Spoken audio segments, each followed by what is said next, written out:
రోహిత్ శర్మ ఏమన్నా దేవుడు కాదు. ప్రతి మ్యాచ్ అతనే ఆడాలనే దానికి. అతను కూడా ఒక మనిషే. ఫస్ట్ టీమిండియా ఈ మైండ్ సెట్ నుంచి బయటికి రావాలి. ఏదైతే ఏమైంది చెప్పండి. 27 ఇయర్స్ తర్వాత శ్రీలంకతో మన టీమిండియా ఒక ఓడిఐ సిరీస్ ఓడిపోవడం జరిగింది. ఇది మనకి అవమానకరమనే చెప్పుకోవచ్చు. ఏ టీం అయినా కొంచెం గడ్డి కాలంలో ఖచ్చితంగా ఒక మ్యాచ్ అన్నా ఓడిపోవడం జరుగుతూ ఉంటుంది, ఒక సిరీస్ అయినా. ఇది పెద్ద ఫెయిల్యూర్ అయితే కాదు. కాకపోతే మన వాళ్ళు కత్తి పట్టుకున్న వాళ్ళు కత్తితోనే పోయారన్న సామెత మనకి బాగా అడాప్ట్ అవుతుంది. ఎందుకంటే మన వాళ్ళు ప్రపంచంలోనే స్పిన్ ఆడే విభాగంలో ఫస్ట్ ఉంటారు. తర్వాత ఏ పాకిస్తాన్ అయినా, ఏ శ్రీలంక అయినా. కాకపోతే స్పిన్ పిచ్ల మీదే మన వాళ్ళు బలైపోయినారనమాట. మెయిన్గా శ్రీలంకతో ఈ ఓడిఐ సిరీస్ ఓడిపోవడానికి కారణాలు చూసుకున్నాము అని అంటే గాన, ముందుగా మీరు మా ఛానల్ని ఫస్ట్ టైం చూస్తుంటే లైక్ చేయండి. అలాగే ఛానల్ కూడా సబ్స్క్రైబ్ చేయండి. ఫస్ట్ వీడియోలు మీకే వస్తాయన్నమాట.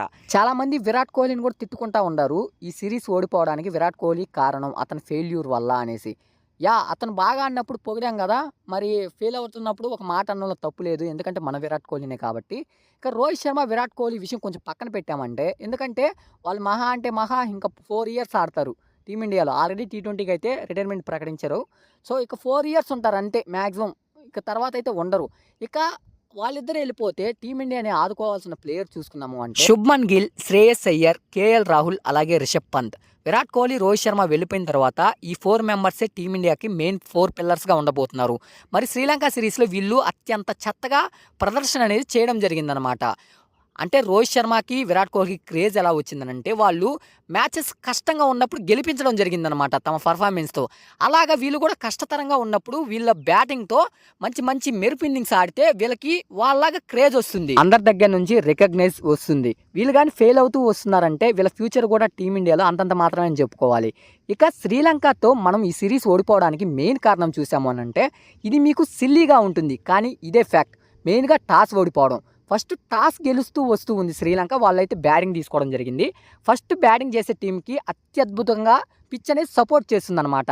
ఫస్ట్ ఫీల్డింగ్ తీసుకునే టీం ఏదైతే ఉందో 30 ఓవర్స్ వరకు ఈ పిచ్ మీద స్పిన్ అనేది తిరగడం లేదు. అందువల్ల మనకి మైనస్ అయితే అయింది.